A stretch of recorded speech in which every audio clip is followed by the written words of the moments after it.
الرحمن الرحیم نحمد و نصلی علی رسولہ الکریم اما بعد رب اشرح لی صدری ویسر لی امری واحلل عقدۃ من لسانی یفقهوا قولی ربنا یسر ولا تعسر وتمم بالخیر رب زدنی علما اللہم فقہنی فی الدین آمین یا رب العالمین۔ آج جو ہے تھوڑا سا کلاس دو تین بہت تھوڑے سے لانگ ٹاپکس ہیں، اسی لیے جو ہے میں تیزی سے اس کو آگے بڑھنا ہے، تھوڑا سا ہو سکتا ہے آج کا ٹائم تھوڑا سا بڑھ جائے۔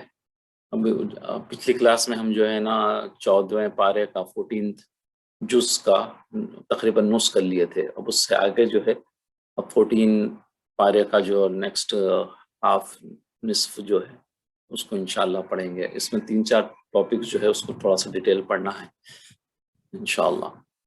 اعوذ باللہ من الشیطان الرجیم، بسم اللہ الرحمن الرحیم۔ وَإِذَا قِيلَ مَاذَا أَنزَلَ رَبُّكُمْ قَالُوا أَسَاطِيرُ الْأَوَّلِينَ، اور جب ان کافروں سے کہا جاتا ہے کہ تمہارے پروردگار نے کیا اتارا تو کہتے ہیں کہ وہ تو پہلے لوگوں کی باتیں ہیں۔ وہ کفار کہتے تھے جب یہ قرآن ان کے سامنے پڑھا جاتا تو بولتے یہ تو پہلے والوں کی باتیں۔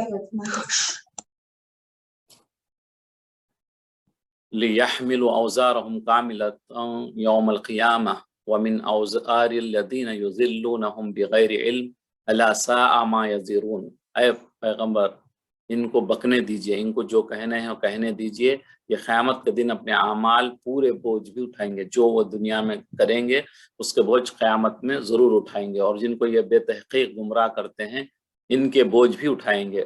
یہ خود بھی گمراہ ہو رہے ہیں اور جو ہے نا دوسروں کو بھی جو ہے یہ لوگ کو علم نہیں ہے اور لوگوں کو بھی جو ہے گمراہی پہ ڈال رہے ہیں، تو وہ کیا ہے اپنا بھی بوجھ اٹھائیں گے اور جو ہے دوسروں کا بھی بوجھ، جو گناہ میں ملوث ہوں گے تو ان کی وجہ سے جو گناہ کریں گے ان کی باتوں پہ تو وہ بھی جو ہے ان کا بھی بوجھ ان کے سر پہ ڈالا جائے گا، وہ اٹھائیں گے ان کا بوجھ بھی۔ سن رکھو کہ جو بوجھ اٹھا رہے ہیں برے ہیں، یہ سارے بوجھ جو ہے برے بوجھ ہے، اچھے بوجھ نہیں ہیں جو وہ اٹھائیں گے۔ قد مکر الذین من قبلہم فأتی اللہ بنیانہم من القواعد فخر علیہم السقف من فوقہم واتاہم العذاب من حیث لا یشعرون۔ یہ جو ہے عذاب کے بارے میں ہو رہا، کیسے اللہ تعالیٰ نے پچھلے امتوں پہ عذاب دیا تھا، ان سے پہلے لوگوں نے بھی ایسی ہی مکاریاں کی، ایسے ہی نافرمانیاں کی، تو اللہ تعالیٰ کے حکم سے ان کی عمارت ہے جس میں وہ رہتے تھے، ان کے پلرز جو ہے نا ستونوں پر آ پہنچا عذاب اللہ کا، اور چھت پر آ پہنچا، ان کے اوپر سے گر پڑی، چاہے سب ان کے اوپر جو ہے روف گھروں کا ان کے اوپر گر کے دب کے جو ہے نا وہ مر گئے۔ ان پر عذاب واقع ہوا جہاں سے ان کو خیال بھی نہ تھا، وہ سمجھتے بھی نہ تھے کہ یہاں سے ہم کو عذاب آئے گا، وہاں سے عذاب آ کر ان کو ہلاک کیا۔ ثم یوم القیامت یخزیہم ویقول این شرکائی الذین کنتم تشاقون فیہم قال الذین اوتوا العلم ان خزی اليوم وسوء علی الکافرین۔ پھر وہ ان کو قیامت کے دن بھی ذلیل کرے گا، اللہ تعالیٰ کیا ہے انہیں وہاں بھی ذلیل کرے گا، یہاں تو عذاب دیا، پھر جو ہے نا وہاں بھی ان کو عذاب ہوگا، انہیں ذلیل ہوں گے، اور کہے گا کہ میرے وہ شریک کہاں ہیں۔ اللہ تعالیٰ فرمائیں گے تم جن کو اپنا رب مانتے تھے، جن کو اپنا خدا مانتے تھے، جن کو تم میرے علاوہ پوچھتے تھے، وہ کہاں ہیں، جن کے بارے میں تم جھگڑتے تھے لوگوں سے، جن لوگوں کو علم دیا گیا تھا، وہ کہیں گے کہ آج کافروں کی رسوائی برائی ہے۔ جو جانتے تھے، جو حق پہ رہنے والے، وہ بولیں گے کہ آج جو ہے کافروں کے لیے برائی ہے۔ الذین تتوفاہم الملائکۃ ظالمی انفسہم فالقوا السلم ما كنا نعمل من سوء بلا ان اللہ علیم بما کنتم تعملون۔ ان کا حال یہ ہے کہ جب فرشتے ان کی روحیں قبض کرنے لگیں گے اور یہ اپنے ہی حق میں ظلم کرنے والے ہوتے ہیں تو مطیع و منقاد ہو جاتے ہیں اور کہتے ہیں کہ ہم کوئی برا کام نہیں کرتے تھے، ہاں جو کچھ تم نے کیا کرتے تھے اللہ وہ خوب جانتا ہے۔ جب ملائکہ ان کی روح نکالیں گے تو بولیں گے ہم تو کوئی برا کام نہیں کرتے تھے، لیکن اللہ تعالیٰ ان کا جو ہے جان لیں گے، اللہ تعالیٰ ان کے جو وہ کرتے تھے۔ فادخلوا ابواب جہنم خالدین فیہا فلبئس مثوى المتکبرین۔ سو دوزخ کے دروازوں میں داخل ہو جاؤ، دوزخ میں داخل ہو جاؤ، ہمیشہ اس میں رہو گے۔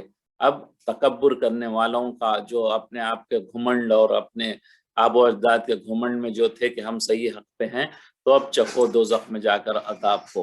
وقیل للذین اتقوا ماذا انزل ربکم، کہا جائے گا ان لوگوں سے، جو پوچھا جائے گا ان لوگوں سے کہ تمہارے پروردگار نے کیا نازل کیا ہے، قالوا خیرا، کہ بہترین کلام ہے، للذین احسنوا فی هذه الدنیا حسنہ ولدار الآخرۃ خیر ولنعمت دار المتقین. یہ تقوی اختیار کرنے والے کہیں گے کہ ان کے لیے اس دنیا میں بھلائی ہے اور آخرت کا گھر تو بہت ہی اچھا ہے. جو اللہ پرہیزگار ہوں گے، جو اللہ کی بات کو مان کے چلیں گے، جو نبی کے راستوں پر چلیں گے، اور پرہیزگاروں کے لیے جنت یعنی کہ بہت بہترین ٹھکانہ ہے، رہنے کی جگہ ہے. جنات عدن يدخلونها تجري من تحتها الانہار لهم فيها ما يشاءون كذلك يجزي الله المتقین. وہ جنت میں ہمیشہ ہمیشہ رہیں گے، جن میں داخل ہوں گے، ان کے نیچے نہریں بہتی ہوں گی، اور جو چاہیں گے ان کے لیے ملے گا. جو چاہیں گے، جو چیز کھانا چاہیں گے، جو چیز پہننا چاہیں گے، وہ سب اللہ تعالیٰ ان کو ایک ان کے دل میں آئے گا خیال تو وہ حاضر ہو جائے گا. خدا پرہیزگاروں کا ایسا ہی بدلہ دے گا. اللہم اجعلنا منہم، اللہ تعالیٰ ہم سب کو جنت والوں میں سے بنا دے. الذین تتوفاہم الملائکۃ طیبین یقولون سلام علیکم ادخلوا الجنۃ بما کنتم تعملون. ان کی ایک کیفیت ہوگی کہ جب فرشتے ان کی جانیں نکالنے لگیں گے، جب جن روح متقین کی نکالیں گے اور یہ کفر و شرک سے پاک ہوتے تو سلام علیکم کہتے ہیں. فرشتے کیا ہے؟ جو تقوی اختیار کریں گے، شرک سے جو پاک رہیں گے تو ان کو سلام کہیں گے جب ان کی جب روح قبض کرنے کے لیے آئیں گے، اور کہتے ہیں کہ جو عمل تم کیا کرتے تھے ان کے بدلے میں بہشت میں داخل ہو جاؤ. یعنی کہ جب انسان کی جب موت کا وقت آتا ہے تبھی جو ہے انہیں بشارت دی جاتی ہے کہ وہ جنت میں داخل ہونے والے ہیں.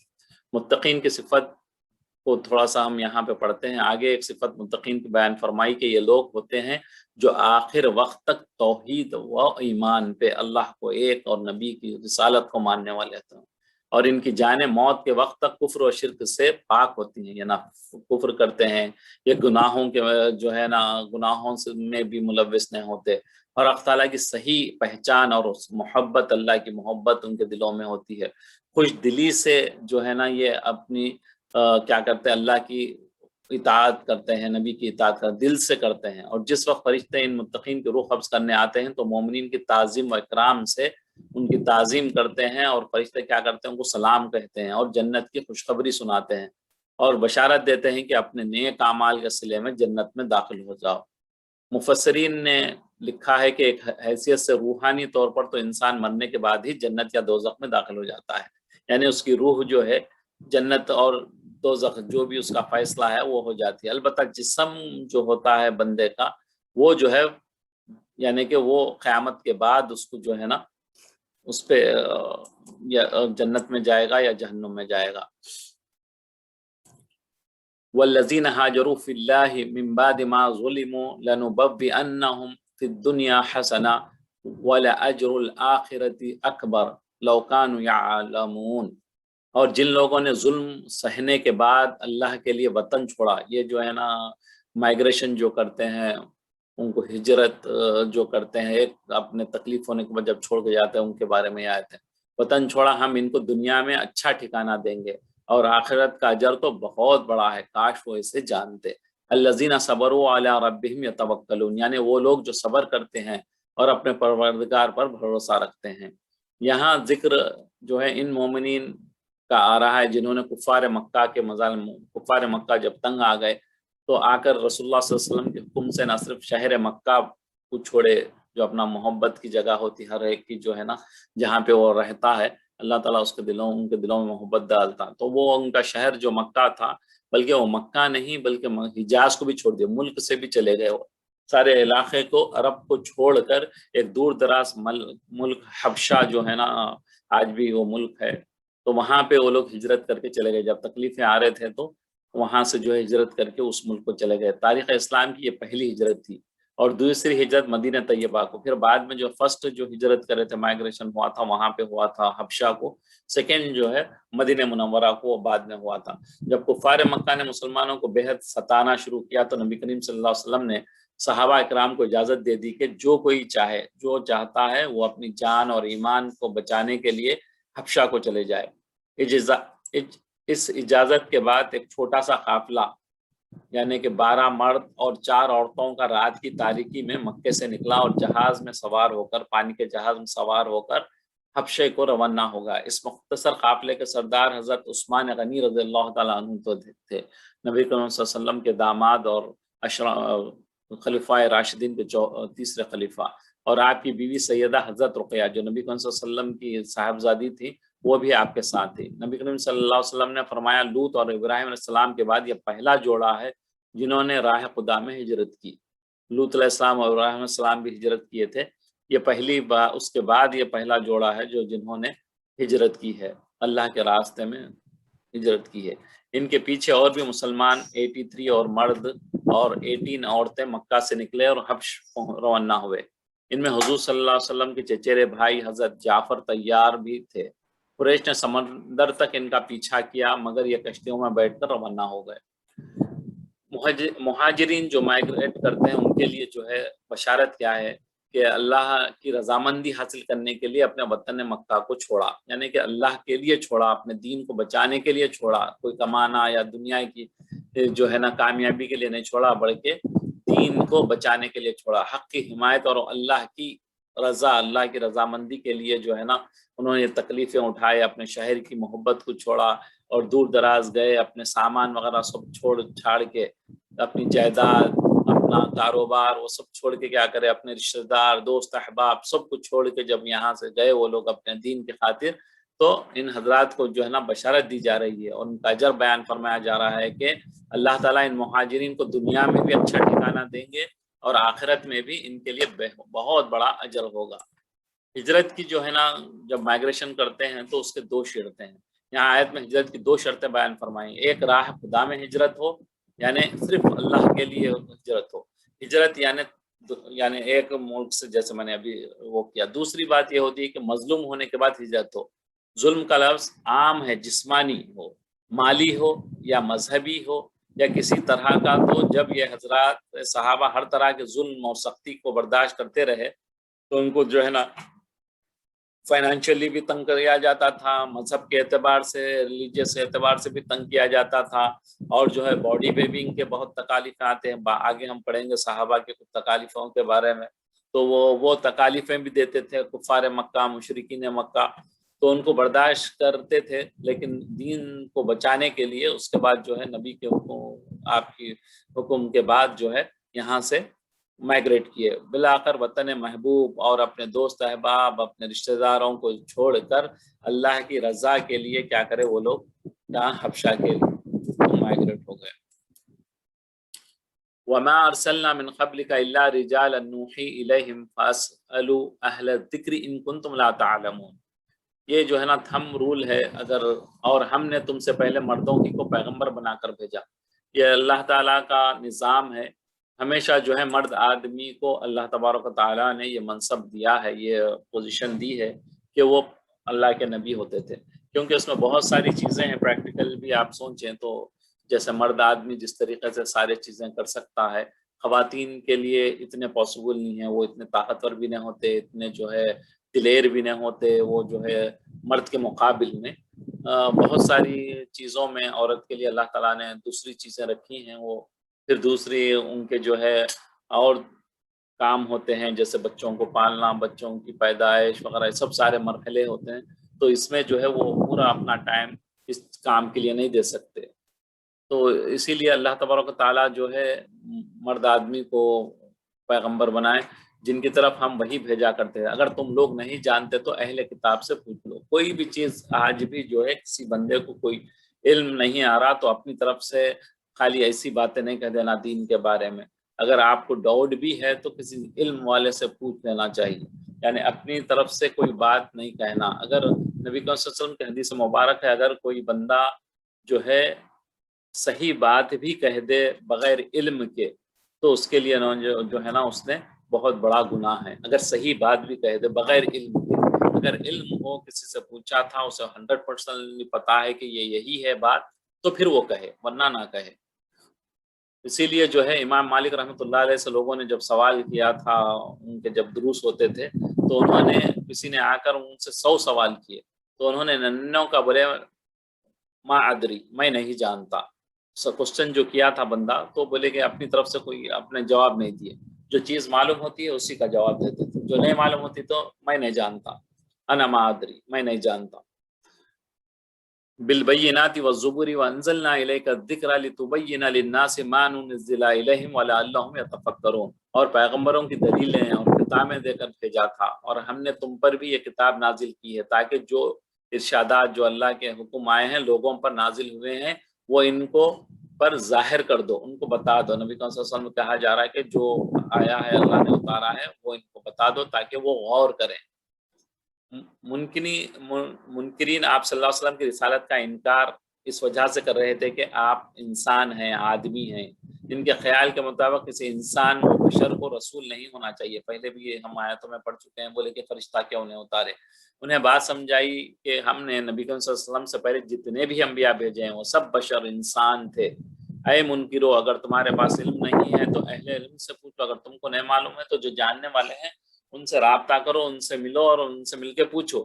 اس آیت سے تقلید ثابت ہوتی ہے کہ ہم جو ہے نا علماء جو کہتے ہیں اس پہ ہم بات کو مان کے اپنی دین پہ چلتے ہیں. اس کو تقلید کہتے ہیں. اگر کسی آدمی کے پاس دلیل نہ ہو تو اہل علم سے پوچھ لے. اگر کسی پتہ نہیں ہے، کوئی کلیئر بات نہیں پتہ ہے تو جو جاننے والا ہے اس سے پوچھ لیں.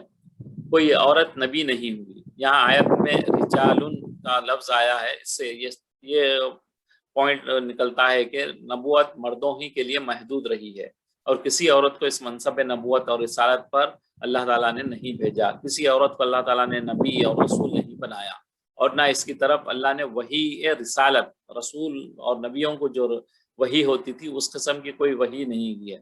حضرت مریم اور موسیٰ علیہ السلام کی والدہ کی طرف جس وحی کا ذکر قرآن میں آیا ہے نا، موسیٰ علیہ السلام کی والدہ کو جو ہے وحی ہوئی تھی کہ آپ کے بیٹے کو جو ہے حفاظت سے رکھیں گے، وہ وحی ان کے دل پہ ہوئی تھی. وہ وحی الہام اور روحی وحی ولایت، ولیوں کو جو اللہ کے دوست جو ہوتے ہیں ان کو جو وحی ہوتی وہ ہوتی، وہ رسالت والی وحی نہیں تھی، نہ کہ وحی نبوت والی تھی. وہ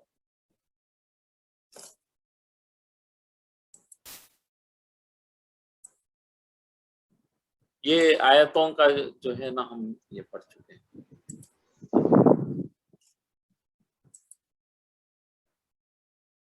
اولم يروا الى ما خلق الله من شيء يتفيأ ظلاله عن اليمين والشمائل سجدا لله وهم داخرون. کیا ان لوگوں نے اللہ کی مخلوقات میں سے ایسی چیزیں نہیں دیکھی جن کے سائے دائیں سے بائیں کو اور بائیں سے دائیں کو لوٹتے رہتے ہیں، یعنی اللہ کے آگے عاجز ہو کر سجدے میں پڑے رہتے ہیں. ساری دنیا کی جتنی مخلوق ہے، زمین اور آسمان اور ساری کائنات میں، سارے یونیورس میں، وہ سب اللہ کا سجدہ کرتے ہیں.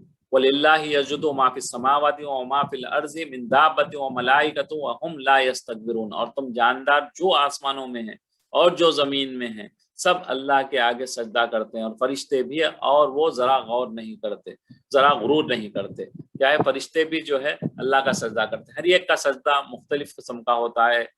فرشتوں کا سجدہ جیسے اللہ کے سامنے ہوتا ہے، ہمارا سجدہ بھی ہم اللہ کو کرتے ہیں، لیکن جانور پودے وغیرہ بھی کرتے ہیں، لیکن ان کے سجدے میں ڈفرینسز ہے. یخافون ربهم من فوقهم ویفعلون ما یؤمرون. اور اپنے پروردگار سے جو ان کے اوپر ڈرتے ہیں اور جو ان کو ارشاد ہوتا ہے اس پر عمل کرتے ہیں. یہاں پہ جو ہے وَلِلَّهِ يَسْجُدُ مَا فِي السَّمَاوَاتِ وَمَا فِي الْأَرْضِ، اللہ ہی کو سجدہ کرتے ہیں جو جاندار آسمانوں میں ہیں اور جو زمین میں ہیں. تو ہر چیز کے سجدے سے کیا مراد ہے؟ اس کے متعلق علماء نے کہا ہے کہ فرشتوں کا سجدہ کرنا تو بالکل وہی بات ہے، حقیقی سجدہ، یعنی کہ اللہ کی اطاعت کرنا بھی ہے اور وہ سجدہ بھی کرتے ہیں. کچھ فرشتوں میں موجود رہا. دیگر اشیاء کا جیسے دوسری چیزیں جو ہے سجدہ کرنا کیا ہے کہ اللہ کی اطاعت کرنا. اللہ تعالیٰ جس چیز کو، جیسے سورج کا سجدہ یہ ہے کہ اس کو طلوع ہونا ہے، غروب ہونا ہے، اسے چمکنا ہے، یہ سب اس کے جو ہے نا سجدے میں جو اللہ نے اس کو دیا ہے وہ چیزیں کرنا ہے. اسی طرح سے چاند کا بھی یہی ہے، اسی طرح سے جانوروں کا بھی ہے.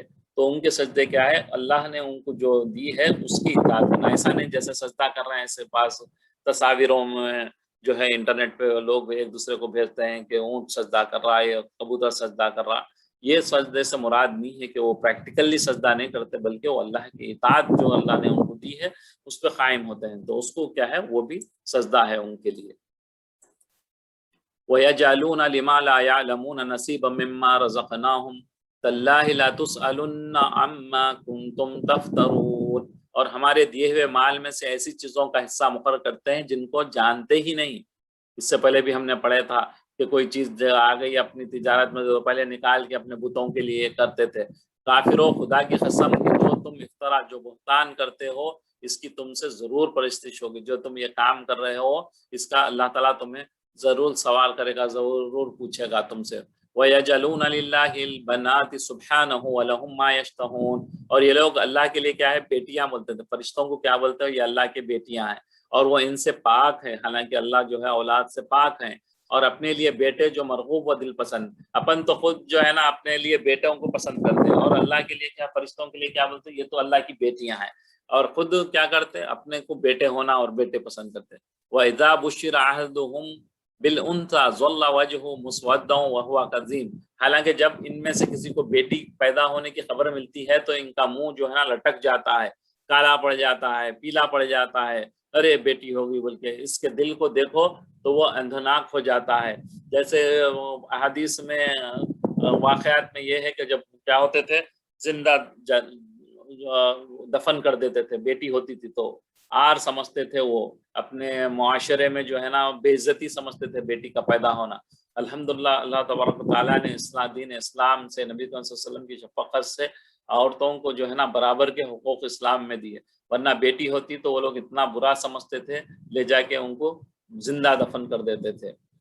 يَتَوَارَى مِنَ الْقَوْمِ مِنْ سُوءِ مَا بُشِّرَ بِهِ أَيُمْسِكُهُ عَلَى حُنٍ أَمْ يَدُسُّهُ فِي التُّرَابِ أَلَا سَاءَ مَا يَحْكُمُونَ, اور اس خبر بد سے جو وہ سنتا ہے لوگوں سے چھپتا پھرتا ہے اور سوچتا ہے کہ آیا ذلت برداشت کر کے لڑکی کو زندہ رہنے دے یا زمین میں گاڑ دے.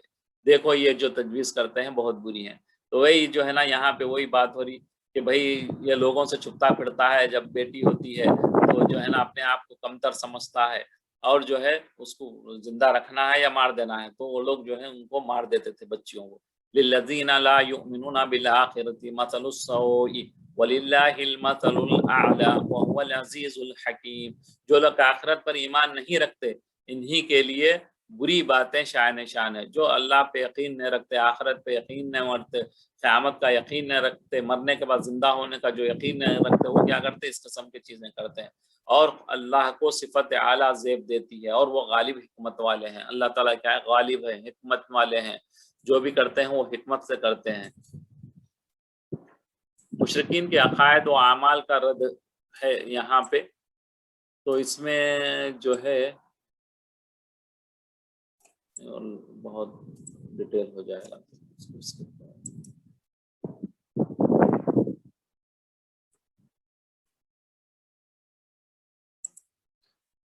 تاللہ لقد ارسلنا الى امم من قبلك فزین لهم الشیطان اعمالهم فهو ولیهم اليوم ولهم عذاب علیم. خدا اللہ کی قسم ہم نے تم سے پہلی امتوں کو کی طرف بھی پیغمبر بھیجے تو شیطان نے ان کے کردار ناشائستہ ان کو آراستہ کر کے دکھایا. شیطان کیا کرتا جو ہے نا آپ کو چیزوں کو بہت اچھے کر کے دکھاتا, بھائی یہ فلاں چیز آپ دیکھ رہے ہیں تو یہ کوئی مسئلہ نہیں ہے, آپ دیکھ لے سکتے, یہ تو اچھی چیز ہے. اس قسم سے آپ کو جو ہے نا وہ کرتا ہے, تھوڑا تو چلتا ہے, تھوڑا انٹرٹینمنٹ تو ہونا چاہیے انسان کی زندگی میں. ہمیشہ آپ اللہ اللہ کرتے تو نہیں بیٹھیں گے, ارے کچھ ہٹ کے تو کر سکتے. فلاں انہوں نے بھی ایسا کیا تھا, پرانے دور میں بھی ایسے کھیل تماشے ہوتے تھے. تو اس طریقے سے جو ہے نا اس کو مزین, اس کو کیا ہے کرتا ہے, ڈیکوریٹ کر کے بتاتا ہے. تو آج بھی وہی ان کا دوست ہے اور ان کے لیے عذاب علیم ہے. اللہ کا کیا ہے, ان کا دردناک عذاب ہے اگر وہ ان کے شیطان کے بہکاوے میں آ کر ان کے وہ کام کریں گے. تو وما انزلنا علیک الکتاب الا لتبین لهم الذی اختلفوا فیہ وہدی ورحمۃ لقوم یؤمنون, اور ہم نے جو تم پر کتاب نازل کی ہے قرآن مجید, تو اس کے لیے جس حکم میں ان لوگوں کو اختلاف ہے, جس امر میں جس حکم میں ان کو اختلاف ہے, تم اس کا فیصلہ کر دو, اور یہ مومنوں کے لیے ہدایت اور رحمت ہے. وہ قرآن کیا ہے, ہدایت ہے ساری دنیا کے لیے, مومنین کے لیے ہدایت ہے, اور اللہ کی رحمت ہے. یہ واللہ انزل من السماء ماء فاحیا به الارض بعد موتها ان فی ذلک لآیات لقوم یسمعون.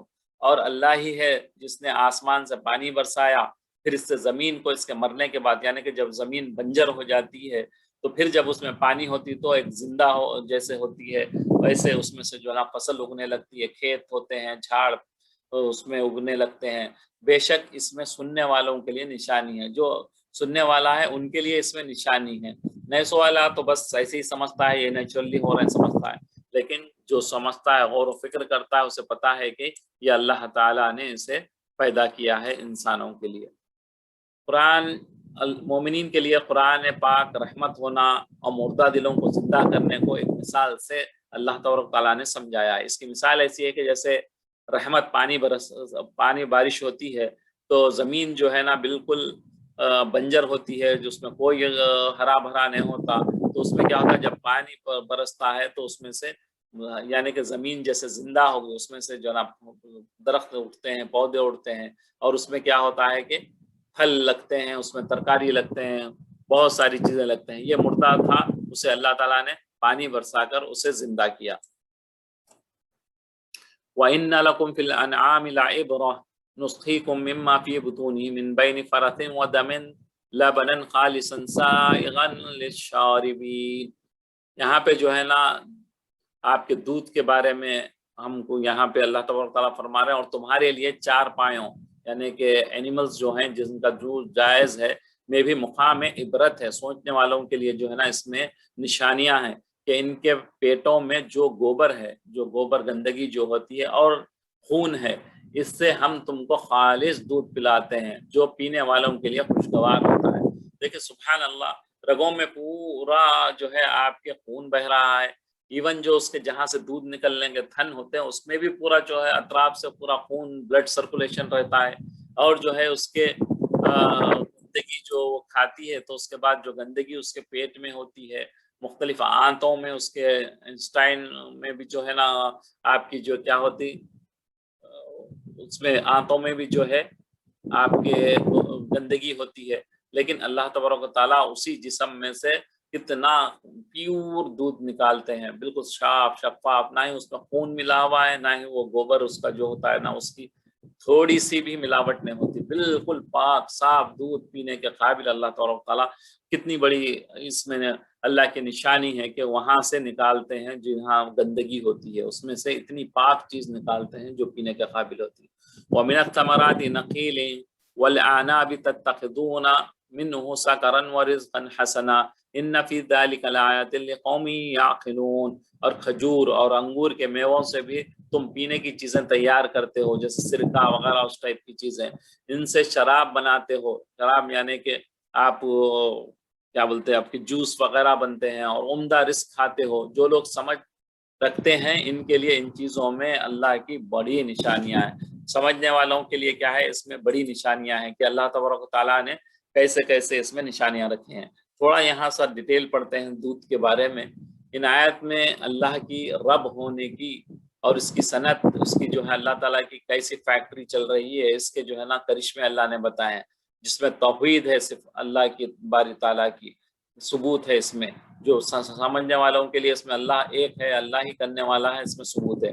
جن سے اللہ تعالیٰ کا وجود اور اس کا وحدہ لا شریک ہونا اور چیز کا اس کے دست قدرت میں ہر چیز کا اس کے ہاتھوں اللہ کے ہاتھ میں ہونا.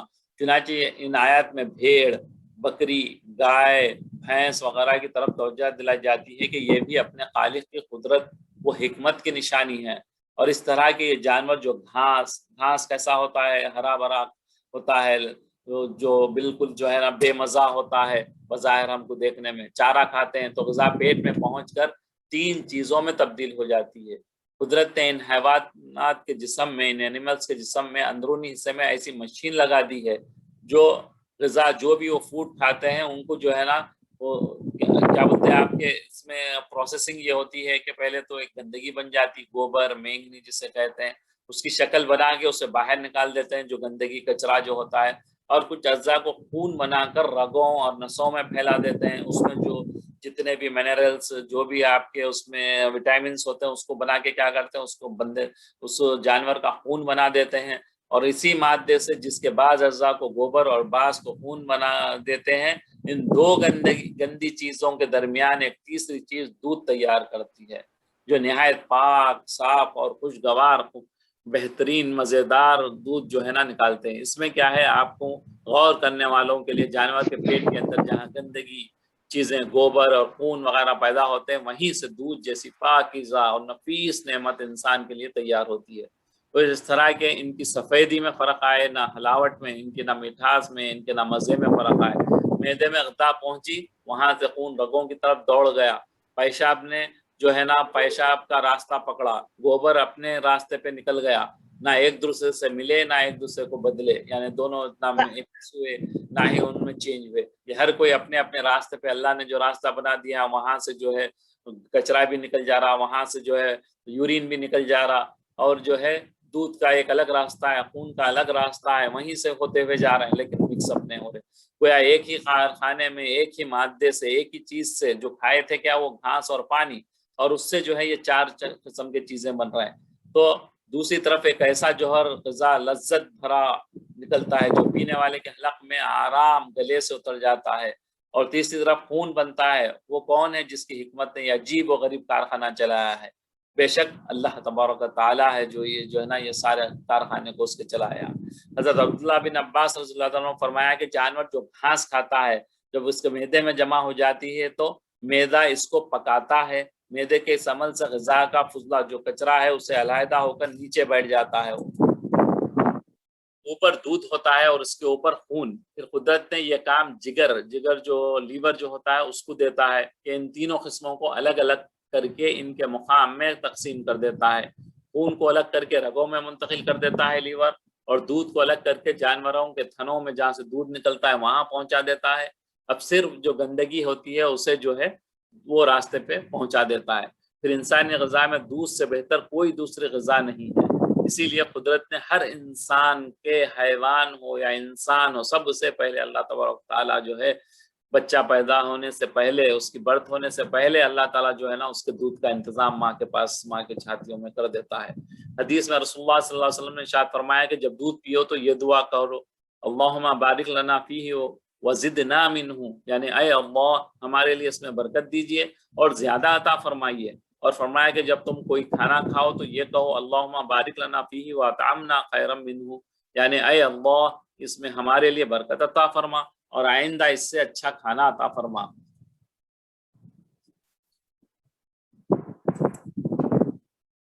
اب یہاں پہ شہد جو نام بھی جو نحل جو تھا یہ شہد کے بارے میں تھا، یہاں پہ شہد کے بارے میں ڈیٹیل ہے، تھوڑا سا اس کو پڑھ لیں گے انشاءاللہ۔ وَأَوْحَىٰ رَبُّكَ إِلَى النَّحْلِ أَنِ اتَّخِذِي مِنَ الْجِبَالِ بُيُوتًا وَمِنَ الشَّجَرِ وَمِمَّا يَعْرِشُونَ، اور تمہارے پروردگار نے شہد کی مکھی کو ارشاد فرمایا کہ پہاڑوں میں اور درختوں میں اور اونچی اونچی چھتریوں میں جو لوگ بناتے ہیں گھر بنانا، یعنی اونچی اونچی جگہ پہ جبھی بھی دیکھیں گے آپ سب سے اونچی جگہ پہ شہد کے جو ہے وہ بنتے ہیں، شہد کا جو بناتی ہے گھر وہ بہت اونچی اونچی جگہ بناتی ہے۔ ثم کلی من کل الثمرات فاسلکی سبل ربک ذللا یخرج من بطونها شراب مختلف الوانه فیہ شفاء للناس ان فی ذلک لآیات لقوم یتفکرون۔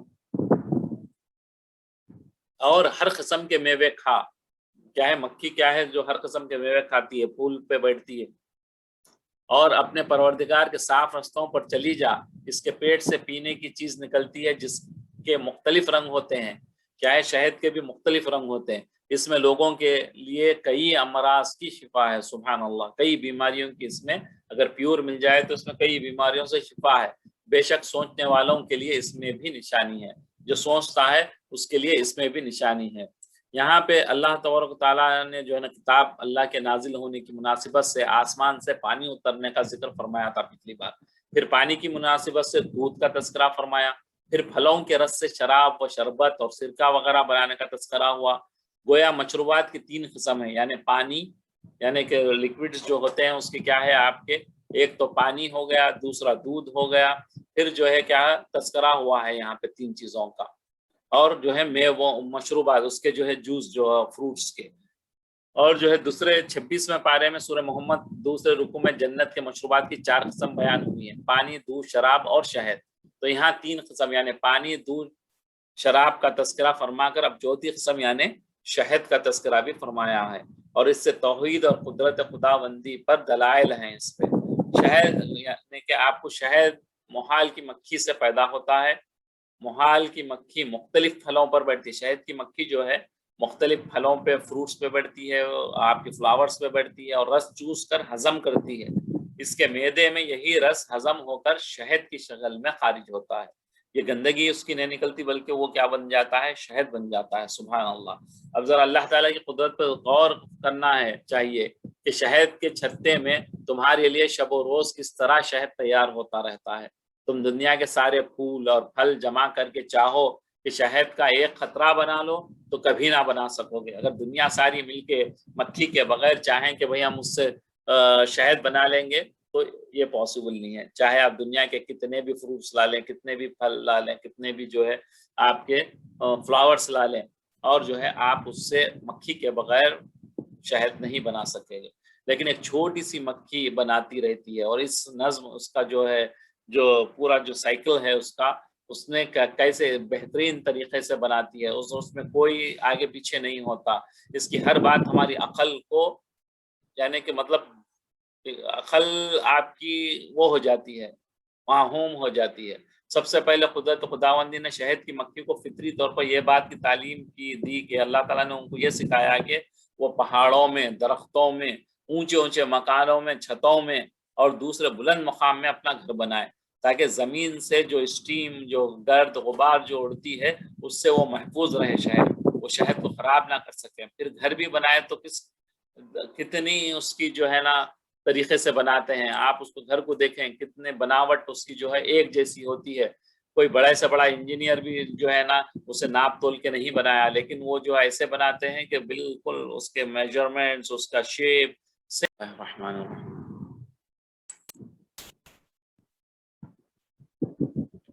سے کوئی وہ اتنی طریقے سے بناتے ہیں کہ اس کا ڈیزائن سیم ہوتا ہے، اس کا سائز سیم ہوتا ہے۔ کہا جاتا ہے کہ جس کے ساتھ مکھیوں کا جلوس چلتا ہے، جب کسی جگہ مکان بناتی ہیں تو سب خانے اس کے جو ہے نا آکٹاگنل شیپ کے ہوتے ہیں، اور بغیر کسی کوئی چیز کے لیے ہوئے پرکار ہے نہ ان کے پاس کوئی اسکیل ہے، لیکن صحیح ٹھیک اسی شکل پر تمام خانوں کو بناتی ہیں کہ آدمی کو حیرت ہو جاتی ہے۔ پھر مکھیوں کو ہر قسم کے پھلوں اور پھولوں سے رس چوسنے کی تعلیم اللہ نے ان کو سکھایا ہے۔ غور کا مقام ہے کہ پھل مختلف قسم کے ہوتے ہیں، الگ الگ قسم کے fruits, different type of fruit ہوتے ہیں، اور ان کا جو ہے ٹیسٹ ڈفرینٹ ہوتا ہے۔ کوئی میٹھا ہوتا ہے، کوئی کڑوا ہوتا ہے، کوئی کسالہ ہوتا ہے، کوئی کچھ قسم کا ہوتا ہے، کسی کی مٹھاس ڈفرینٹ ٹائپ کی ہوتی ہے۔ لیکن شہد کی مکھی خوشگوار پھولوں کا شیریں عرق ہی چوستی ہے، جو میٹھاس جو ہوتی ہے وہی مکھی وہی چوستی ہے۔ سبحان اللہ، کتنا بڑا کارخانہ ہے سوچنے والوں کے لیے۔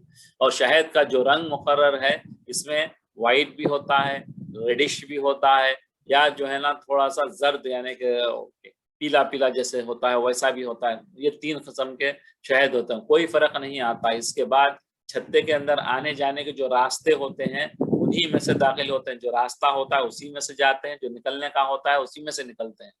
یہ کس نے سکھایا؟ اللہ تبارک و تعالیٰ نے۔ یہ چھوٹی سی مکھی ہے، کتنی ہے وہ، جو بالکل ہماری انگلی پہ کی اتنی بھی نہیں ہے۔ یہ نہیں ہو سکتا کہ جو راستہ اندر داخل ہونے کا ہے اس سے مکھی باہر آئے، جس سے سبحان اللہ، کتنی پیارا اللہ نے یہ کیا ہے، جہاں سے انسان بھی نہیں کرتا۔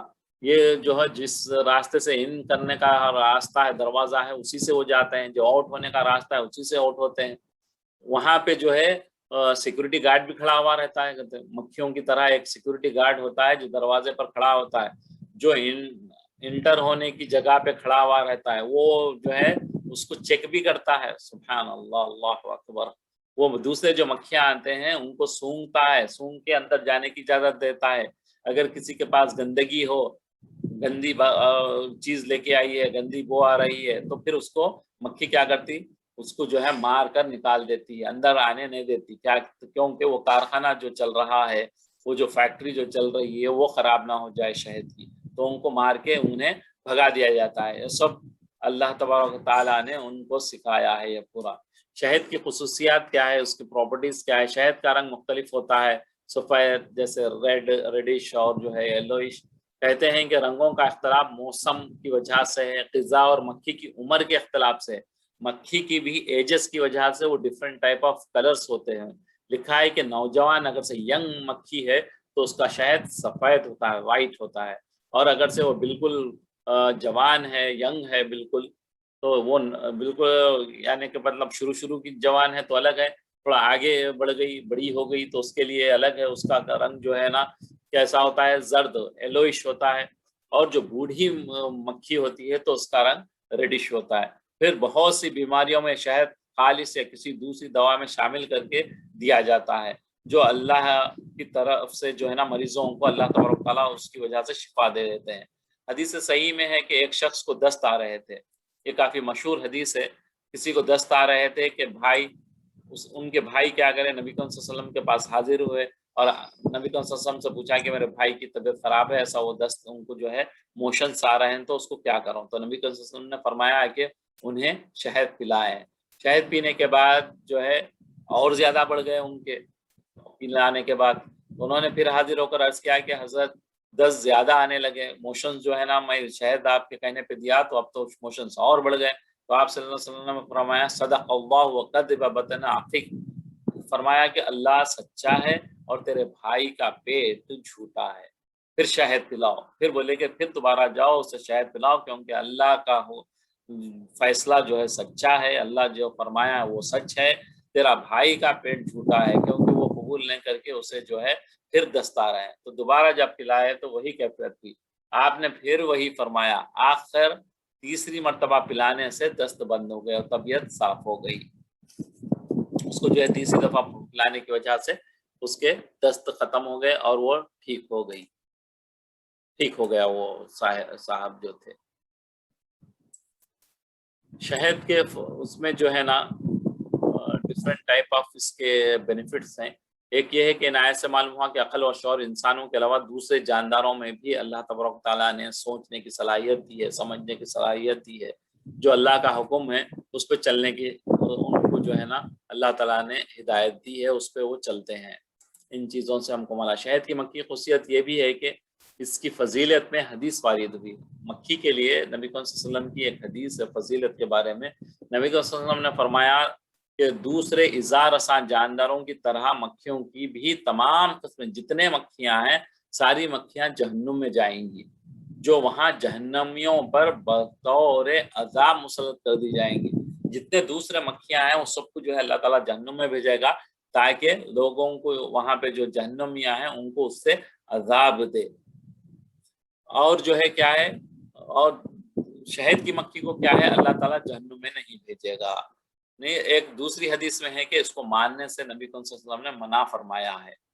تیسرا مکھی کا کیا، شہد کا کیا ہے، فی شفاء للناس، سے یہ بھی معلوم ہوا کہ دوا سے مرض کا علاج کرنا جائز ہے، اس لیے کہ اللہ تعالیٰ نے اسے بطور انعام ذکر کیا ہے۔ ارشاد اللہ تعالیٰ نے فرمایا کہ شفاء للناس، کہ اس میں بہت سی بیماریوں کے لیے شفا ہے۔ اس پر بعض اللہ کے اہل یقین اور جن کو یقین ہوتا ہے، جو بندے ہیں جن کو شہد کے کسی بھی مرض کے لیے شفا ہونے میں کوئی شبہ نہیں، جن کا ایمان ہے ان کو کیا ہے شہد پہ اتنا اعتبار ہے کہ وہ ہر چیز کا جو ہے علاج شہد سے کرتے ہیں، جن کا ایمان ہے۔ اللہ تعالیٰ ہمارے ایمان کو بھی قوی فرما دے۔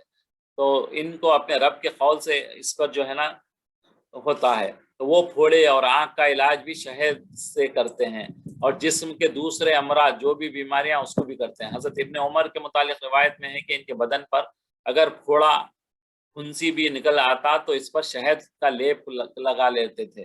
بعض لوگوں نے اس کی وجہ پوچھی تو جواب میں فرمایا کہ اللہ تعالیٰ نے قرآن میں کریم میں اس کے متعلق یہ نہیں فرمایا فی شفاء للناس، بات یہ ہے کہ حق تعالیٰ اپنے بندوں کے ساتھ ویسا ہی معاملہ کرتے ہیں جیسا ان بندوں کا اپنے رب کے متعلق اعتقاد اور حسن ظن ہو۔ اگر سے ہمارا حسن ظن اچھا ہے اللہ کے ساتھ کہ میں شہد لگایا تو ٹھیک ہو جاؤں گا، اپنا ایمان میرا اچھا ہے تو اس سے مجھے بینیفٹ ہوگا، اگر ایمان نہیں ہے بس ایسے ہی ہم یہ کر رہے ہیں تو پھر اس کی بینیفٹ نہیں ہوگی۔ حدیث قدسی میں ارشاد گرامی کا عند ظن عبد بھی، یعنی اللہ تعالیٰ نے فرمایا کہ بندہ جو کچھ مجھ سے گمان رکھتا ہے میں اس کے پاس ہوتا ہوں، یعنی جیسے وہ مجھ سے گمان کرتا ہے ویسے ہی اللہ تعالیٰ فیصلہ کرتے ہیں۔ حدیث میں حضرت صلی اللہ علیہ وسلم نے ارشاد فرمایا کہ اپنے اوپر دو شفاؤں کو لازم پکڑو، دو شفاؤں کو لازم پڑھو، کیا ہے، ایک جو ہے شہد کو فرمایا، دوسرا قرآن کو فرمایا، جو کہ دلوں کی جو ہے یہ شفا ہے۔ اور ایک حدیث میں حضور پاک صلی اللہ علیہ وسلم کا ارشاد ہے کہ صبح ہر روز 3 انگلیاں شہد کی چاٹیاں کرو۔ اللہ تعالیٰ اپنے کلام پر، اپنے حبیب صلی اللہ علیہ وسلم کے ارشادات پر ہمیں بھی یقین کامل فرمائے۔ یہ بہت ساری بیماریوں سے بچاتا ہے، یعنی کہ 3 انگلیاں روزانہ صبح بالکل تھوڑا سا شہد چاٹنے سے اللہ تعالیٰ کئی بیماریوں سے محفوظ فرماتا ہے۔ مگر اس وقت روحانیت کی کمی اور مادیت کی ترقی نے ہمارے ایمان کو جو ہے نا، ہمارا ایمان اب ڈاکٹروں، حکیموں اور گولیوں پہ پڑ گیا ہے، تو جو بھی ہمارا ایمان جو ہے شہد پہ نبی کریم صلی اللہ علیہ وسلم اللہ نے فرمایا ہے، تو اس پہ ہمارا ایمان بہت کمزور ہے، اس لیے ہم کو اس کا فائدہ نہیں ہوتا، ہم جو ہے دوائیوں پہ ہم کو اس سے فائدہ ہوتا ہے۔ واللہ جعل لکم من انفسکم ازواجا وجعل لکم من ازواجکم بنین وحفدۃ ورزقکم من الطیبات افبالباطل یؤمنون وبنعمت اللہ ہم یکفرون۔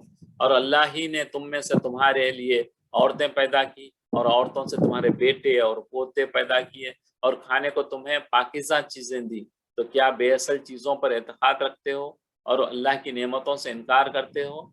وَيَعْبُدُونَ مِن دُونِ اللَّهِ مَا لَا يَمْلِكُ لَهُمْ رِزْقًا مِنَ السَّمَاوَاتِ وَالْأَرْضِ شَيْئًا وَلَا يَسْتَطِيعُونَ۔ اور اللہ کے سوا ایسوں کو پوچھتے ہو، ایسوں کو اپنا خدا مانتے ہو جو ان کو آسمانوں اور زمین میں روزی دینے کا ذرا بھی اختیار نہیں رکھتے، کچھ نہیں دیتے۔ جا کے ہم بعض لوگ جو ہے قبروں پہ پوچھتے ہیں، اور کافر دوسرے چیزوں سے، جھاڑ پہاڑ چیزوں سے پوچھتے ہیں، یہ ان سے کیا روزی ملنے والی ہے؟ انہیں جا کے کیوں پوچھتے ہیں؟ اور نہ کسی اور طرح کا مقدر، یہ ان کی طاقت ہی نہیں ہے کہ وہ کسی کو رزق دے سکیں۔ فلا تضربوا للہ الامثال ان اللہ یعلم وانتم لا تعلمون۔ تو اللہ تبارک و تعالیٰ کے بارے میں غلط مثالیں نہ بناؤ، صحیح مثالوں کا طریقہ اللہ ہی جانتا ہے اور تم نہیں جانتے۔ وَيَوْمَ نَبْعَثُ فِي كُلِّ أُمَّةٍ شَهِيدًا عَلَيْهِمْ مِنْ أَنفُسِهِمْ وَجِئْنَا بِكَ شَهِيدًا عَلَى هَؤُلَاءِ وَنَزَّلْنَا عَلَيْكَ الْكِتَابَ تِبْيَانًا لِكُلِّ شَيْءٍ وَهُدًى وَرَحْمَةً وَبُشْرَى لِلْمُسْلِمِينَ۔ علماء سے سنا ہے کہ ایک دفعہ جو ہے نبی کریم صلی اللہ علیہ وسلم نے اس صحابی کو فرمایا کہ قرآن کی تلاوت کرو، تو جب وہ قرآن کی تلاوت کرے اور اس آیت پہ پہنچے وَيَوْمَ نَبْعَثُ فِي كُلِّ أُمَّةٍ شَهِيدًا عَلَيْهِمْ مِنْ أَنفُسِهِمْ عَلَى هَؤُلَاءِ، جب یہ پہنچے تو یہاں پہ آپ نے کہا کہ بس یہاں پہ رک جاؤ، کیونکہ یہاں اس آیت پہ نبی کریم صلی اللہ علیہ وسلم کو جو ہے گواہی کے لیے لا کے کھڑا کر دیا جائے گا۔ امت کی بات پہنچی تھی تم تک، تم جو ہے نا دین پہ کیوں عمل نہیں کیے؟ تو یہاں پہ جو ہے نبی کریم صلی اللہ علیہ وسلم آپ اشکبار ہوئے اور جو ہے نا وہاں پہ رکا دیا تھا صحابی کو۔ قیامت کے دن میں کفار اور مشرکین کو عذاب کی وحی سنائی گئی تھی اور بتلایا گیا تھا کہ ہر امت کا نبی گواہ کھڑا کیا جائے گا جو اپنی اپنی امت پر شہادت دے گا۔ اللہ اکبر۔ ہر نبی، نوح علیہ السلام کی جب امت آئے گی تو نوح علیہ السلام گواہی دیں گے، عیسیٰ علیہ السلام کی امت کے لیے عیسیٰ علیہ السلام گواہی دیں گے، کس نے جو ہے نا ایمان لایا تھا، کس نے جو ہے نا پہنچا دیے تھے آپ، بلکہ وہ آپ ان لوگوں کے سامنے بتائیں گے۔ موسیٰ علیہ السلام کے امت کے سامنے موسیٰ علیہ السلام بتائیں گے۔ اب آگے رسول اکرم صلی اللہ علیہ وسلم کی شہادت کا ذکر فرمایا جاتا ہے، جب ہر امت کا نبی اور جانشین اپنی امت کے کافروں کے کفر پر شہادت دے گا اور اپنے فریض تبلیغ کو ادا کرنے کا اظہار کرے گا تو کافر منکر ہو جائیں گے، بولیں گے ارے ہم تک تو پہنچی نہیں۔ کافر کیا بولیں گے کہ بھائی یہ دین کی دعوت پہنچی تھی، میں پہنچا دیا تھا، تو بولیں گے نہیں ہم تک تو پہنچی نہیں، کہیں گے کہ یہ غلط کہتے ہیں، ہم کو انہوں نے خدا کا حکم نہیں پہنچایا۔ دوسرے جب نوح علیہ السلام، موسیٰ علیہ السلام، عیسیٰ علیہ السلام کی امت بولیں گے کہ نہیں پہنچائی نہیں، ہم کو موسیٰ علیہ السلام، عیسیٰ علیہ السلام نہیں پہنچائے، یہ غلط کہتے ہیں، کہیں گے تو ہم کو انہوں نے خدا کا حکم نہیں پہنچایا۔ اس وقت رسول اکرم صلی اللہ علیہ وسلم اس کی تصدیق کریں گے اور کافروں کی تکذیب فرمائیں گے، بولیں گے کہ نہیں موسیٰ علیہ السلام، عیسیٰ علیہ السلام نے تبلیغ کا حق ادا کیا، آپ لوگوں تک پہنچا دیا تھا، اور جو ہے نا تم لوگ جھوٹے ہو، تم جھٹلا رہے ہو۔ دوسری آیت میں اس طرح آیات آئی ہے کہ انبیاء کی تصدیق امت محمدیہ کے نیک آدمی کریں گے، جو ہے ہم جیسے اللہ ہم کو قائم رکھے ایمان پر آخر تک، تو ہم بھی جو ہے نا وہاں پہ گواہی دیں گے کہ بولیں گے کہ ہاں موسیٰ علیہ السلام نے بات کو پہنچا دیا تھا، کیوں ہم تو نہیں تھے اس وقت، لیکن ہمارا ایمان ہے کہ قرآن پہ ہمارا ایمان ہے، قرآن کی ایک ایک بات پہ ہمارا ایمان ہے، تو ایک ایک لفظ پہ، ایک ایک حرف پہ ہمارا ایمان ہے۔ تو اللہ تبارک و تعالیٰ نے یہاں فرمایا ہے کہ انہوں نے اپنی دعوت کو ان لوگوں تک پہنچا دیا تھا۔ موسیٰ علیہ السلام نے موسیٰ کے اپنی امت تک پہنچا دیا تھا، عیسیٰ علیہ السلام نے عیسیٰ اپنی امت تک پہنچا دیا تھا۔ تو ہم کو قرآن سے ہم کو پتہ چلا، تو ہم لوگ بھی، مسلمان بھی جو ایمان پہ رہے گا، قائم رہے گا، وہ بھی شہادت دے گا کہ ہاں موسیٰ علیہ السلام سچ کہہ رہے ہیں، وہ اپنا جو ہے نا تبلیغ کا حکم پہنچا دیے تھے۔ نبی کریم صلی اللہ علیہ وسلم اس امت کی حالت پر بیان دیں گے، چنانچہ حدیث میں آیا ہے کہ امت کے اعمال حضور صلی اللہ علیہ وسلم کے سامنے پیش کیے جاتے ہیں۔ ہر پیر اور جمعرات کو بعض علماء سے سنا ہے کہ پیر اور جمعرات کو نبی کریم صلی اللہ علیہ وسلم کے سامنے سارے جو ہے امت کے اعمال پیش کیے جاتے ہیں، اور آپ صلی اللہ علیہ وسلم خیر دیکھ کر اللہ کا شکر ادا کرتے ہیں، اور ہماری بدعمالیوں جب معلوم ہوتی ہیں، ہمارے نالائقاں معلوم ہوتی ہیں، تو نبی صلی اللہ علیہ وسلم استغفار کرتے ہیں اور دکھی ہوتے ہیں۔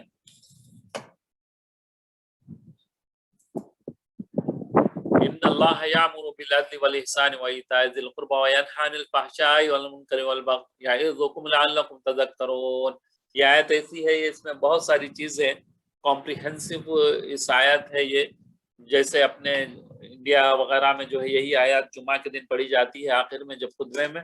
اس میں اللہ تعالیٰ نے 3 چیزوں کا حکم دیا ہے اور 3 چیزوں سے منع فرمایا ہے۔ اللہ تعالیٰ نے انصاف کرنے کو اس میں کہا ہے کہ آپ کوئی بھی چیز ہو انصاف کرو، بھلائی کرنے کا ہے، چاہے انسان کوئی بھی ہو، مسلمان ہو غیر مسلم ہو، بھلائی ہر ایک کے ساتھ کرو، ایون جو ہے آپ کے اینیملس ہوں، پرندے ہوں، برڈس ہوں، سب کے ساتھ جو ہے بھلائی کا معاملہ کرو، اور قریبی رشتہ داروں کو ان کے حقوق دینے کا حکم دیا ہے۔ انصاف کرو، بھلائی کرو، اور اپنے قریبی رشتہ داروں کو حقوق ادا کرو۔ اور 3 چیزوں سے منع فرمایا، بے حیائی سے منع فرمایا ہے، بے پردگی سے منع فرمایا ہے، بے فضولی سے منع فرمایا ہے، بدی گناہوں سے منع فرمایا ہے، جتنے بھی گناہ ہیں ان سب سے بچنا ہے، اور ظلم و زیادتی کرنے سے منع فرمایا ہے، کسی پر ظلم بیجا کرنے سے۔ گویا اس آیت میں اللہ تعالیٰ نے مختصر پورے دین اسلام کو سمیٹ کر رکھ دیا ہے۔ اس میں جو ہے نا پورا ایک جگہ اللہ نے ایک آیت میں دین اسلام کو جمع کر دیا ہے۔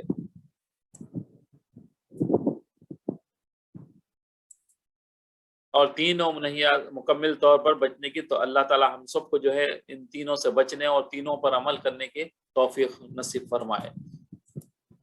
من عمل صالحا من ذکر او انثى وهو مؤمن فلنحيينه حیاتا طیبہ ولنجزینهم اجرهم باحسن ما كانوا يعملون۔ جو شخص نیک عمل کرے گا، مرد ہو یا عورت ہو، سب کے لیے ایک ہی اللہ کے پاس، وہ مومن بھی ہوگا، تو ہم اس کو دنیا میں پاک اور آرام کی زندگی سے زندہ رکھیں گے، اور آخرت میں ان کے اعمال کا نہایت اچھا صلہ دیں گے، جو وہ کریں گے اچھا صلہ دیں گے۔ فَإِذَا قَرَأْتَ الْقُرْآنَ فَاسْتَعِذْ بِاللَّهِ مِنَ الشَّيْطَانِ الرَّجِيمِ۔ اور جب تم قرآن پڑھنے لگو تو شیطان مردود سے پناہ مانگ لیا کرو۔ اعوذ باللہ من الشیطان الرجیم، یہ جو ہے نا صرف قرآن مجید کے لیے خاص ہے۔ جب قرآن پڑھا جائے تو اعوذ باللہ پڑھانا ہے، اور دوسرے چیزوں میں آپ بسم اللہ بول کے پڑھ سکتے ہیں، لیکن جیسے قرآن پڑھیں گے تو اعوذ باللہ پھر بسم اللہ پڑھیں گے۔ انہ لیس لہ سلطان علی الذین آمنوا علی ربہم یتوکلون، کہ جو مومن ہیں اپنے پروردگار پر بھروسہ رکھتے ہیں اور ان پر اس کا کچھ زور نہیں چلتا، شیطان کا جو ہے زور نہیں چلتا، وہ اللہ پہ اپنا بھروسہ رکھتے ہیں۔ انما سلطانہ علی الذین یتولونہ والذین هم بہ مشرکون، اس کا زور انہی لوگوں پر، شیطان کا زور کس پہ چلتا ہے؟ جو اس کو رفیق، جو دوست بناتے ہیں شیطان کو، اور اس کے وسوسے کے سبب اللہ کے ساتھ شریک مقرر کرتے ہیں۔ جو وسوسہ جو ڈالتا ہے اس کی وجہ سے جو ہے وہ اللہ کا شریک کرتے ہیں، وہ انہی کے دوست ہوتے ہیں شیطان کے۔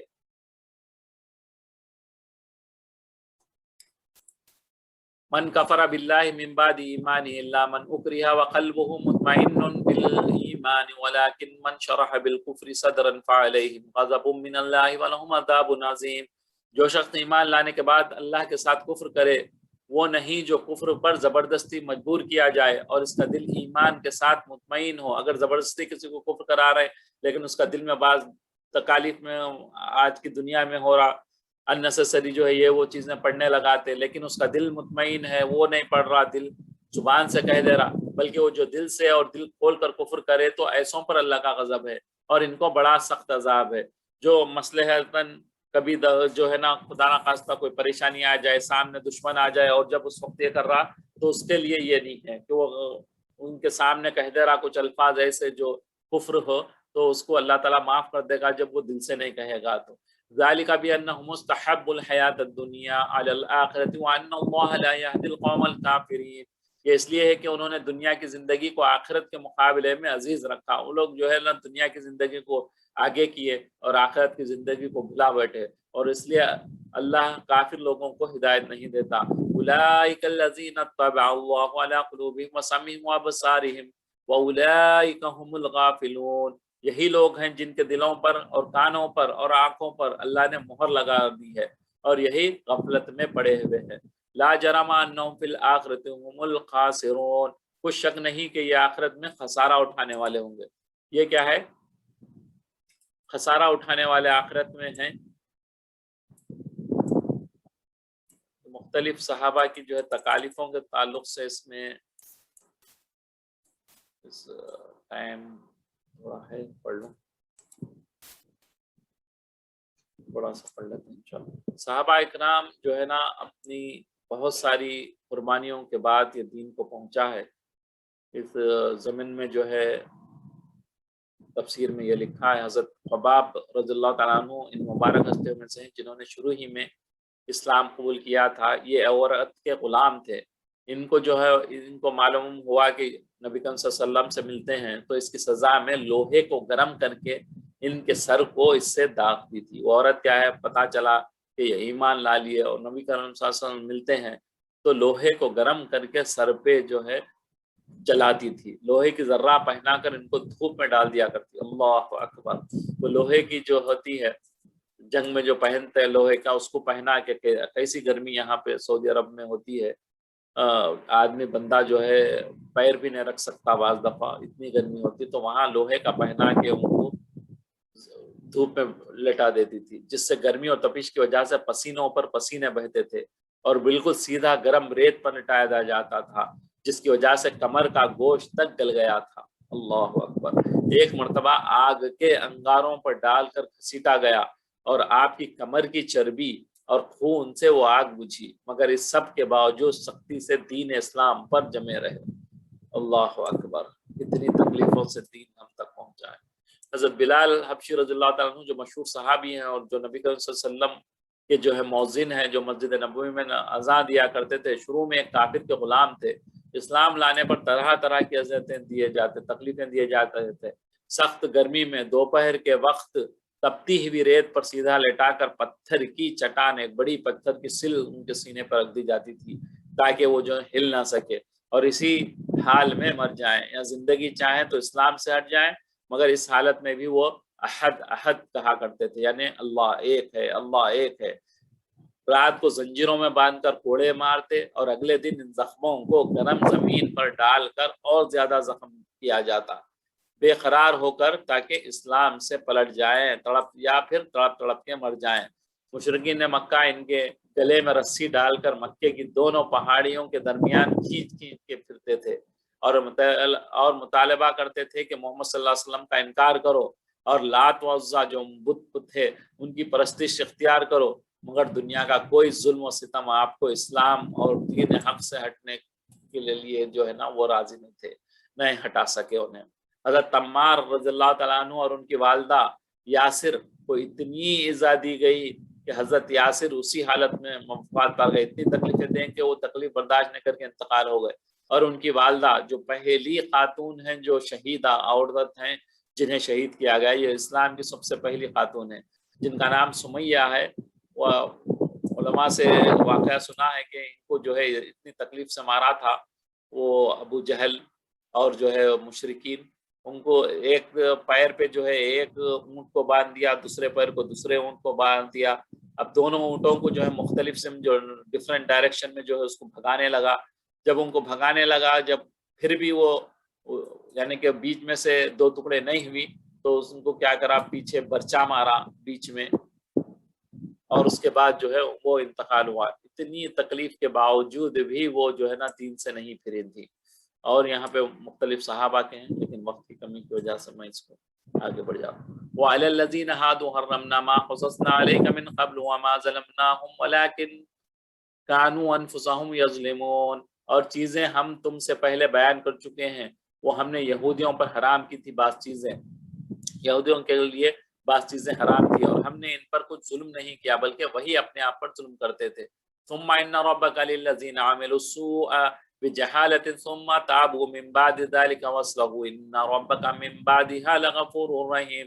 پھر جب لوگوں نے نادانی سے برا کام کیا انجانے میں، پھر اس کے بعد توبہ کی اور نیکوکار ہو گئے تو تمہارا پروردگار ان کو توبہ کو قبول کرنے والا ہے، اور نیکوکار ہو جانے کے بعد بخشنے والا ہے اور ان پر اپنی رحمت کرنے والا۔ توبہ جب کریں گے تو اللہ تعالیٰ کیا کریں گے؟ اس کو معاف کر دے گا، اس کو قبول کر لے گا۔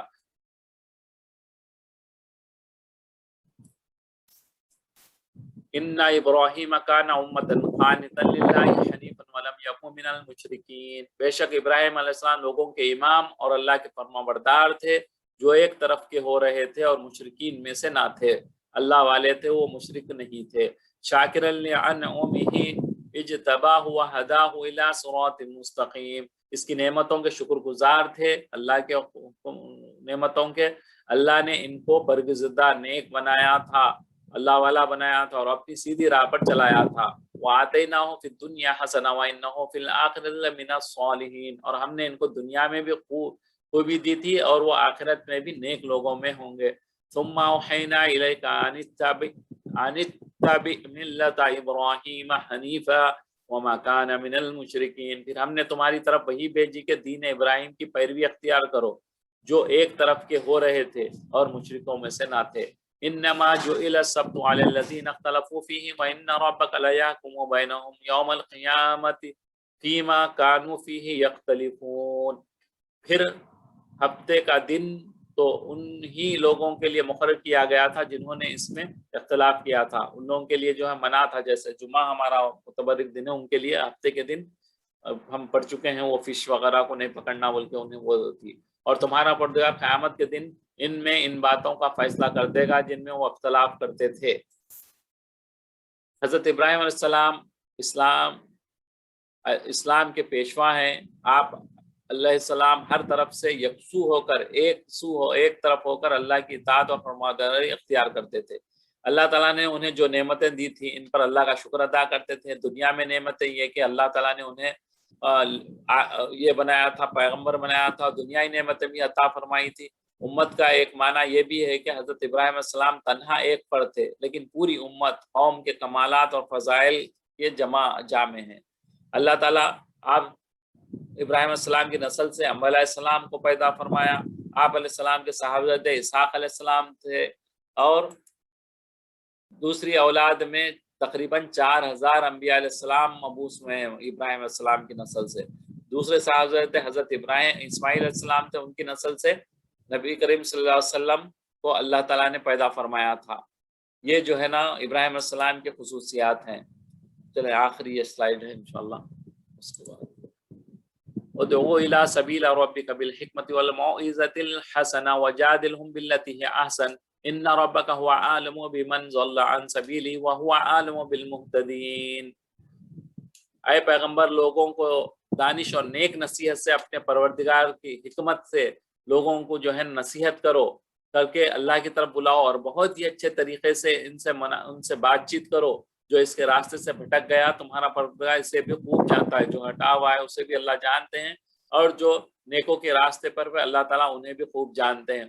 وَإِنْ عَاقَبْتُمْ فَعَاقِبُوا بِمِثْلِ مَا عُوقِبْتُمْ بِهِ وَلَئِنْ صَبَرْتُمْ لَهُوَ خَيْرٌ لِلصَّابِرِينَ، اور اگر تم ان کو تکلیف دینی چاہو تو اتنی ہی دو جتنی تکلیف تم کو ان سے پہنچی ہے، اور اگر صبر کرو تو وہ صبر کرنے والوں کے لیے بہت اچھا ہے۔